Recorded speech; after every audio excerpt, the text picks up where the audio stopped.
এসবের মাল নিয়ে আসছিস? ওখানে তো টাকা নাই। কি কইস, টাকা নাই মানে? ভাই আসেনি, তাছাড়া কি হবে? মাথা তো নষ্ট রে। ওই যে একটা মক্কেল দেখা দিতে, চলো দেখি কিছু একটা করা যায় কিনা। চল চল, মক্কেল ভালো করে ধরা লাগবে। আসসালামু আলাইকুম। ওয়ালাইকুম আসসালাম। কেমন আছেন আপনি? আছি আল্লাহর রহমত, মোটামুটি ভালো আছে। ভালো আছেন না? কোথা থেকে আসেন আপনি? আসছি সামনে সামনে এলাকা থেকে আসলাম। আমাদের তো কিছু টাকা ঢুকে লাগে, দিলে ভালো হইতো।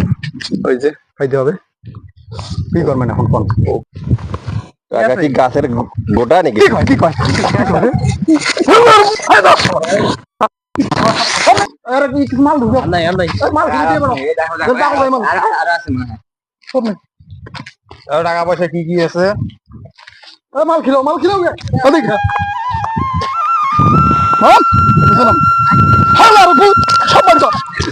সাবধান, কেউ যেন না জানে। অবস্থা খারাপ আছে। যে অবস্থা, এই দেশ স্বাধীন করলাম, তাও এই বকাটে ছেলেরা এখনো এই নিয়ে সমাজ তো বিচ্ছিন্ন হয়ে গেল। না, যেমন সমাজটা তো ভালো নয়। না, এটা তো নিয়ে ঠিক করলো না ওরা। না, এর একটা বিহিত করতে হবে।